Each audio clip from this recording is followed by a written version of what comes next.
আউযুবিল্লাহি মিনাশ শাইতানির রাজিম। বিসমিল্লাহির রহমানির রহিম। আসসালামু আলাইকুম। পবিত্র শহর মদিনার মসজিদুল নববী থেকে তানভীর বলছি। জাস্ট ফজরের নামাজ শেষ করেই মদিনা নববী মসজিদের ঠিক বাইরে বাবা সালাম গেটের বাইরে বসে আল্লাহ রাসূল সাল্লাল্লাহু আলাইহি সাল্লামের ব্যাপারে এবং মদিনা শহর সম্পর্কে কিছু কথা বলা, যে আসলে মদিনা শহরের শুরুটা কিভাবে হয়েছিল, চারপাশের ভিউটা। এই সোজা কর্নার গেটটা, সেটা হচ্ছে বাবা সালাম, হচ্ছে 1 নম্বর গেট। এই বাবা সালাম দিয়েই যে মানুষগুলো যাচ্ছে রাসূল পাক সাল্লাল্লাহু আলাইহি সাল্লামের রওজা মুবারকে সালাম দিতে। বাবা সালাম থেকে যদি বামে দেখি,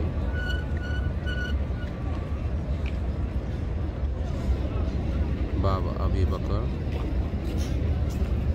আল সিদ্দিক 2 এবং 3 নম্বর গেট।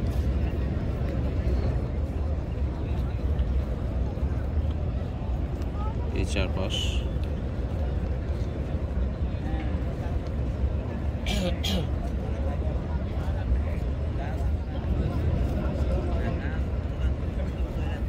রাসূল পাক সাল্লাল্লাহু আলাইহি ওয়াসাল্লাম রওজা মুবারক। এখানে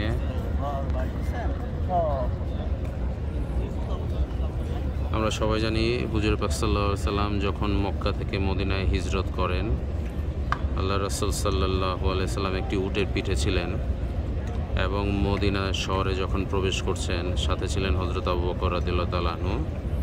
মদিনার যারা আনসার ছিলেন, আনসার সাহাবী, আল্লাহ রাসূল সাল্লাল্লাহু আলাইহি ওয়াসাল্লাম পরবর্তীতে মদিনা শহরের সাহাবীদেরকে নাম দেন আনসার বা সাহায্যকারী, কারণ তারা তাদের মুহাজির ভাই যারা মক্কা থেকে হিজরত করে বা মাইগ্রেশন করে মদিনা এসেছিল, তাদেরকে আনসার, মদিনার আনসার সাহাবীরা অনেক সাহায্য করেছিল। সেটা পরে আসবো। তো আল্লাহ রাসূল সাল্লাল্লাহু আলাইহি ওয়াসাল্লাম যখন মদিনাতে ঢুকে, তখন তো মদিনাবাসী, যেটা পূর্ববর্তী নাম ছিল ইয়াসরিব, আল্লাহ রাসূল সাল্লাল্লাহু আলাইহি সাল্লাম ইয়াসরিবে আসার পরে ইয়াসরিবের নাম হলো মদিনাতুল আল মুনাওয়ারা। এবং এই মদিনাতুল মুনাওয়ারাতে আল্লাহ রাসূল সাল্লাল্লাহু আলাইহি সাল্লাম যখন পা ফেলেন, তখন মদিনাবাসী দফ দিয়ে, যেটা বাদ্যযন্ত্র তখনকার আমলে, সেটা বাজা ছিল। চারপাশে নারী পুরুষ সবাই আসলে আল্লাহ রাসূলকে ওয়েলকাম করছিল। তালাল বদ্রু আলাইনা মিন থানিয়াতিল ওয়াদা ওয়াজাবা শুকরু আলাইনা মাদা লিল্লাহিদা। আল্লাহর প্রতি তারা শুকরিয়া আদায় করছিল। মিন তানিয়াতিল ওয়াদা উপত্যকা থেকে আল্লাহ রাসূল সাল্লাল্লাহু আলাইহি ওয়াসাল্লাম আসছে এই মদিনাতে। তারা খুব আনন্দ ছিল। সকলেই চাচ্ছিল রাসূল সাল্লাল্লাহু আলাইহি ওয়াসাল্লামকে তাদের ঘরে মেহমান করতে, কিন্তু আল্লাহ রাসূল সাল্লাল্লাহু আলাইহি ওয়াসাল্লাম সকলকে বলেন যে আমি যেই উটের পিঠে আছি, সেই উট যেখানে থামবে সেখানেই আসলে আমার ঘর হবে, এবং আল্লাহর নির্দেশে এই উট যেখানে থামবে সেখানে আমার ঘর হবে।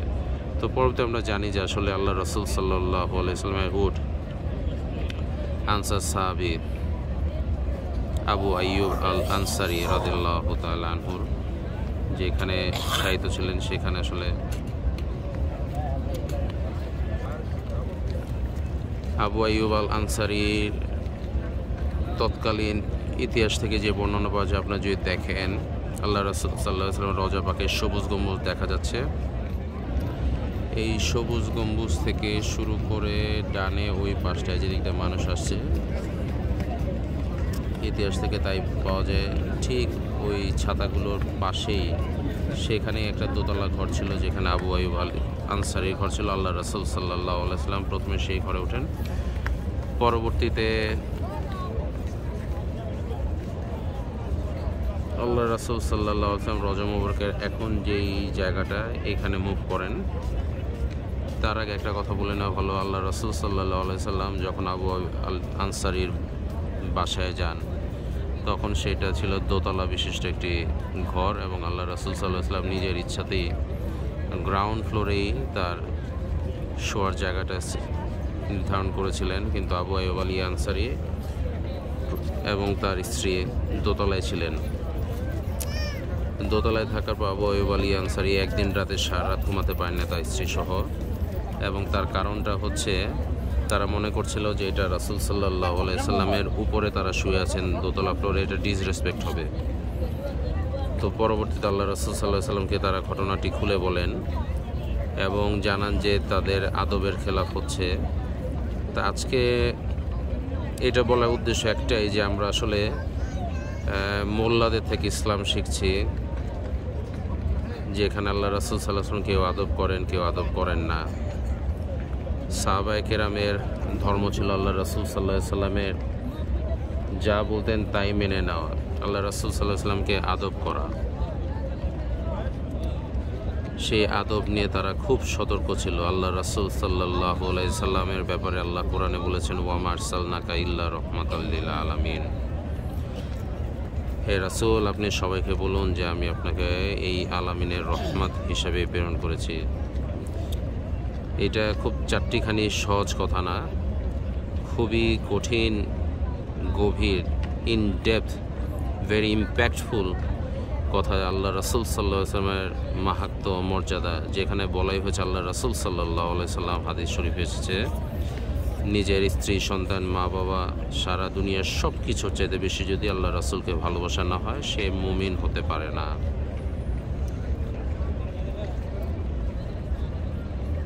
যাই হোক, আবু আইয়ুব আল আনসারীর ব্যাপারে বলছিলাম। আবু আইয়ুব আল আনসারী পরবর্তীতে হযরত মুয়াবিয়া রাদিয়াল্লাহু তাআলা আনহুর খেলাফতে উনি তুরস্কের ইস্তাম্বুলে একটা যুদ্ধে অংশগ্রহণ করেছেন এবং 48 হিজরিতে উনি শহীদ হন। তার মাজার শরীফ এখন ইস্তাম্বুলে আছেন। পরবর্তীতে যেটা হয়েছিল যে এই সবুজ গম্বুজ যেখানে আল্লাহ রাসূল সাল্লাল্লাহু আলাইহি ওয়াসাল্লাম শায়িত আছেন, এই জায়গাটা পরবর্তীতে আল্লাহ রাসূল সাল্লাল্লাহু আলাইহি ওয়াসাল্লাম নির্ধারণ করেন যে তিনি এই জায়গাতে মসজিদ বানাবেন এবং এই সবুজ গম্বুজ এবং তৎকালীন অরিজিনাল মসজিদে নববীর যেই জায়গাটা, সেই জায়গাটা ছিল দুই এতিম ভাইয়ের, সাল এবং সুহাইল। এই দুইজনের কাছ থেকে আল্লাহ রাসূল সাল্লাল্লাহু আলাইহি ওয়াসাল্লাম জায়গাটি কিনে নিয়েছিলেন এবং এর মধ্যেই সাহাবায়ে কেরামদের নিয়ে এই মসজিদে নববীর গোড়াপত্তন এবং আল্লাহ রাসূল সাল্লাল্লাহু আলাইহি ওয়াসাল্লাম কাজ শুরু করেন। মদিনা শান্তির নগরী। আল্লাহ রাসূল সাল্লাল্লাহু আলাইহি ওয়াসাল্লাম বলেছেন, মদিনায় যারা জীবিত আছেন, যারা নেই, সবাই খুব ভাগ্যবান।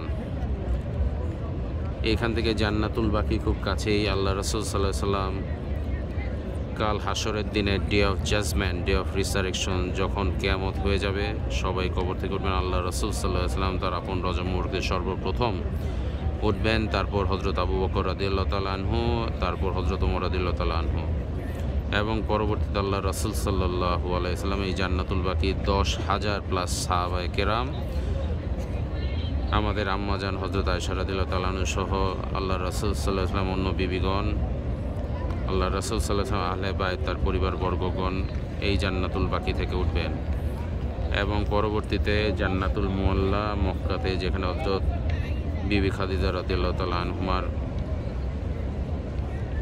কবরস্থান এবং সাথে আরও অনেক সাহাবায়ে কেরাম, তার আল্লাহ রাসূল সাল্লাল্লাহু আলাইহি ওয়াসাল্লামের সাথে মক্কা এবং মদিনার মাঝামাঝি একটা জায়গা, যেটা আল্লাহ রাসূল সাল্লাল্লাহু আলাইহি ওয়াসাল্লাম ইঙ্গিত করে বলেননি, সেখানে মিলিত হবে। তারপর পরবর্তীতে অন্যান্য উম্মাগণ।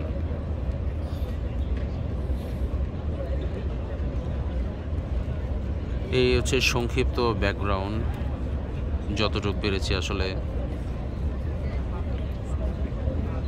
যতটুকু জানি, যতটুকু ইতিহাস থেকে আসে, হাদিস থেকে আসেন, কোরআন থেকে আসেন, সেগুলো আলোচনা করা এবং আল্লাহ রাসূল সাল্লাল্লাহু আলাইহি সাল্লামকে নিয়ে বর্তমান জামানায় বিভিন্ন মৌলবীদের যে ডিবেট হচ্ছে, কিছু কিছু ব্যাপার থাকে খুব খামোশ থাকতে হয়, চুপ থাকতে হয়। আল্লাহ রাসূল সাল্লাল্লাহু আলাইহি সাল্লামের ব্যাপারে আল্লাহ রাব্বুল আলামিন কোরআনে বলেছেন যে, নবী আপনি বলে দিন আমি তোমাদের মতন মানুষ, কিন্তু সেইটা শাব্দিক অর্থের ব্যাখ্যা দাঁড় করালে আল্লাহ রাসূল সাল্লাল্লাহু আলাইহি ওয়াসাল্লাম বাশারিয়া সুরতে এসেছেন, উনি অবশ্যই মানুষ ছিলেন, কিন্তু উনি নূরও ছিলেন বটে। সূরা মাইদার 15 নম্বর আয়াতে যদি আমরা পড়ি এবং তাফসির করি, তাফসিরে জালালাইন থেকে আরও অনেক তাফসির, সেখানে দেখব আল্লাহ বলেছেন কদ জাআ মিনাল্লাহি নূরুন ওয়া কিতাবুম মুবিন, যে আমি নিশ্চয়ই সুস্পষ্ট কিতাবুম ওয়া মুবিন, কদ জাআ মিনাল্লাহি নূরুন ওয়া কিতাবুম মুবিন। নূরুন ওয়া, এখানে ওয়া মানে হচ্ছে অ্যান্ড, কনজাংশন, দুটো শব্দকে কানেক্ট করে। নূরুন ওয়া কিতাবুম মুবিন, সুস্পষ্ট কিতাব এবং তোমাদের জন্য একটি নূর, যেটা হচ্ছে নবী পাক সাল্লাল্লাহু আলাইহি সাল্লাম আল্লাহ এই জাহানে প্রেরণ করেছেন। আল্লাহ রাসূল সাল্লাল্লাহু আলাইহি সাল্লাম সৃষ্টিতে সবসময় প্রথম ছিলেন, বাট প্রেরণের ক্ষেত্রে সর্বশেষ। পবিত্র কোরআনে সূরা আল আনামের 6 নম্বর সূরার আয়াত 162 থেকে 163 নম্বর আয়াত, যেখানে বলা হচ্ছে কুল ইন্না সালাতি ওয়া নুসুকি ওয়া মাহইয়া ওয়া মামাতি লিল্লাহি রাব্বিল আলামিন লা শারীকা লাহু ওয়া বিযালিকা উমিরতু ওয়া আনা আউয়ালুল মুসলিমিন। এই আয়াতটা শুরু হয়েছে কুল দিয়ে, এবং কোরআনে পাকের যত জায়গায় কুল দিয়ে শুরু হয়েছে, যেখানে আল্লাহ রাব্বুল আলামিন আল্লাহ রাসূলকে কুল দিয়ে সম্বোধন হয়েছে, হে নবী আপনি বলুন, এবং এই কুল দিয়ে শুরু করা প্রত্যেকটি আয়াতই একটি তাৎপর্য মণ্ডিত, যেটা তাফসীরকারগণ বলে থাকেন। এইখানে কুল দিয়ে শুরু করে আল্লাহ বলেন, হে নবী আপনি বলুন, নিশ্চয় আমার নামাজ, আমার হজ, আমার কুরবানি, আমার জীবন, আমার মরণ বিশ্বজগতের প্রতিপালক আল্লাহর জন্য নিবেদিত, তার কোনো শরিক নেই। আমি এই ব্যাপারে প্রেরিত হয়েছি এবং আমি সর্বপ্রথম মুসলিম, আল্লাহর আনুগত্য পোষণকারী। এই আয়াতের শেষে বলা হচ্ছে ওয়ানা আউয়ালুল মুসলিমিন, মানে হচ্ছে আমি সর্বপ্রথম মুসলমান। সৃষ্টিতে আল্লাহ রাসূল সাল্লাল্লাহু আলাইহি ওয়াসাল্লাম প্রথম, সেটা কোরআনে পাকে বলা হয়েছে। এখন সেটা নিয়ে কোরআনের আয়াত কোনো ডিবেট হওয়ার কোনো সুযোগ নেই। আরেকটি আয়াতে বলা হয়েছে সূরা আম্বিয়ার আয়াত 107, যেটা আগেই বলেছি, আল্লাহ রাব্বুল আলামিন তার নবী পাক নিয়ে বলেছেন ওয়া মা আরসালনাকা ইল্লা রাহমাতাল লিল আলামিন, আমি তো আপনাকে নিখিল বিশ্বজগতে একমাত্র অনুগ্রহ রূপে রহমত হিসেবে প্রেরণ করেছি। ইবনে কাসির তাফসির, যদি আমরা আলামিন শব্দের তাফসির দেখি, প্রায় 80 থেকে 100 পৃষ্ঠা পর্যন্ত বিভিন্ন জায়গায় এসেছে। আলামিন শব্দ হচ্ছে this whole world, this universe, the entire creation that human kind can see, can't see, seen unseen, সব কিছুর মালিক, সমস্ত কিছু হচ্ছে আলামিনের অন্তর্গত, এবং এই আলামিনের রব হচ্ছে আল্লাহ, যেটা আমরা সূরা ফাতিহাতে বলি আলহামদুলিল্লাহি রব্বিল আলামিন। যে আলামিনের রব আল্লাহ, সেই আলামিনের রহমত, আরসালনাকা ইল্লা রাহমাতাল লিল আলামিন, সে নবী পাক সাল্লাল্লাহু আলাইহি ওয়াসাল্লাম সেই আলামিনের রহমত। এটা দিনের পর দিন, মাসের পর মাস, বছরের পর বছর চলে যাবে, এত সহজ ব্যাপার না, খুবই ডিপ ইম্প্যাক্টফুল। সেই জন্য মদিনাতে আসলে আল্লাহ রাসূল সাল্লাল্লাহু আলাইহি ওয়াসাল্লাম রজা মুবারক সম্ভব হলে প্রতি নামাজের পরেই ভিজিট করা, ইনশাআল্লাহ আল্লাহ রাসূলকে সালাম দেওয়া, আল্লাহ রাসূলের শাফায়াত কামনা করা, কাল হাসরের দিন আল্লাহ রাসূল সাল্লাল্লাহু আলাইহি ওয়াসাল্লাম যাতে আমাদের শাফায়াত করেন।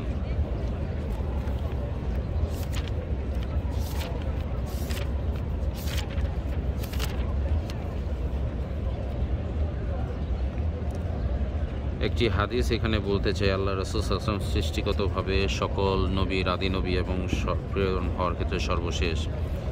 হযরত আবু হুরায়রা রাদিয়াল্লাহু তাআলা আনহু থেকে বর্ণিত, নবী পাক সাল্লাল্লাহু তাআলা আলাইহি ওয়াসাল্লাম বলেছেন, কুনতু আউওয়ালান নাবিয়িনা ওয়া আখিরুহুম ফিল বাস, সৃষ্টিগতভাবে আমি সকল নবীর আদি নবী, তবে প্রেরিত হওয়ার ক্ষেত্রে সর্বশেষ। এবং এই হাদিস শরীফটি এসেছে ইমাম দাইলামি কোট করেছে আল ফিরদাউস বিমা সুরিল খাত্তাব, ইবনে কাসির তাফসিরুল কুরআনিল আযীম, ফয়জুল কাদির মুনাবি, কাশফুল খাফা আজলুনি। হাদিস নাম্বারগুলো দেওয়া আছে 4850, 7195, 470, 53, 2007।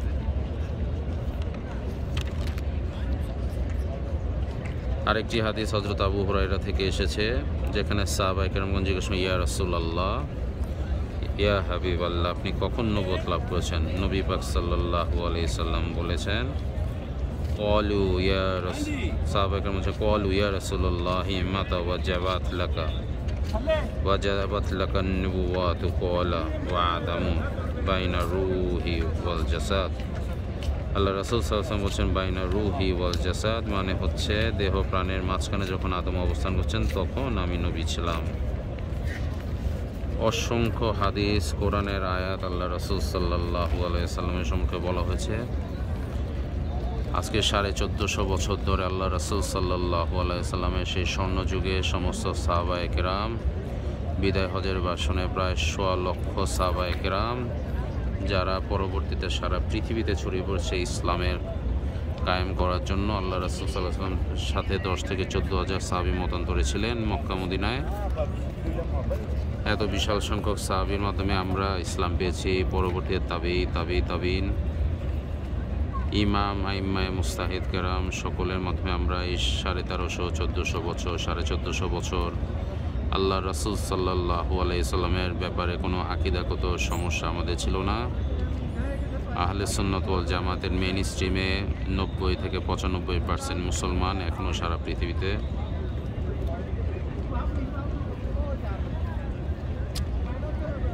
আল্লাহ রাসূল সাল্লাল্লাহু আলাইহি সাল্লামের ব্যাপারে আমি অধমের এত কিছু বলার উদ্দেশ্য না, উদ্দেশ্য একটাই,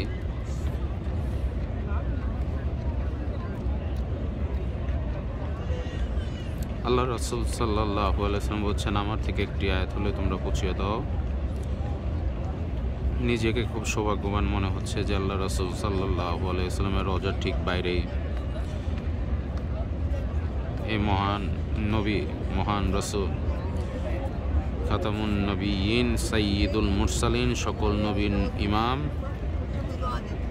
কুল কায়নাতের ইমাম হযরত মুহাম্মদ মুস্তাফা সাল্লাল্লাহু আলাইহি সাল্লামের ব্যাপারে দু একটি কথা বলতে পারে নিজেকে সৌভাগ্য মনে হচ্ছে। রাসূল পাক সাল্লাল্লাহু আলাইহি সাল্লামের ব্যাপারে অসংখ্য আলোচনা আমাদের মসজিদগুলো থেকে করা উচিত, আদবের কথা বলা উচিত।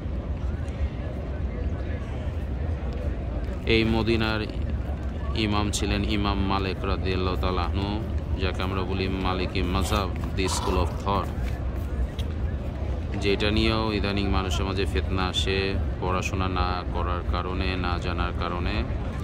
ইমাম মালিক রাদিয়াল্লাহু রহমতুল্লাহ আলাইহির জন্ম 93 হিজরিতে।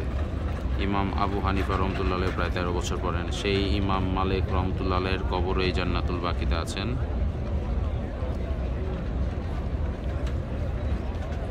আমি আর খুব কঠিন হয়ে যাচ্ছে আমার জন্য, আদবের না বরখেলাপ হয় কোনো কথা। আল্লাহ রাব্বুল আলামিন আমাদের সকলকে সোনার মদিনাতে বারবার কবুল করুক। আমরা বারবার হজ করতে আসি এবং এই মদিনাতে জিয়ারতে আসি। মদিনা আসলে সোনার মদিনা, চমৎকার শান্ত পরিবেশ। সকালে সূর্য উঠেছে, ইনশাল্লাহ এখন যাব জান্নাতুল বাকিতে। তার আগে আল্লাহ রাসূল সাল্লাল্লাহু আলাইহি ওয়াসাল্লাম রওজা মুবারকে যাব, আল্লাহ রাসূল সাল্লাল্লাহু আলাইহি ওয়াসাল্লামকে সালাম দিয়ে আসবো। এই ঠিক কর্নার গেটটা বাবার সালাম, এই যে বড় গেটটা যেটা দেখা যাচ্ছে, সেই গেটটা এই যে এখানে দেখা যাচ্ছে, এখন কর্নারে বড় জুম করে সবাই সালাম দিয়ে আসসালামু আলাইকুম ওয়া রাহমাতুল্লাহি ওয়া বারাকাতুহু। আসসালাতু ওয়াসসালামু আলাইকা ইয়া রাসূলুল্লাহ, আসসালাতু ওয়াসসালামু আলাইকা ইয়া হাবিবাল্লাহ, আসসালাতু ওয়াসসালামু আলাইকা ইয়া শাফিউল মুযনিবিন, আসসালাতু ওয়াসসালামু আলাইকা ইয়া রাহমাতুল লিল আলামিন। সবাইকে আল্লাহ হাফেজ। আসসালামু আলাইকুম।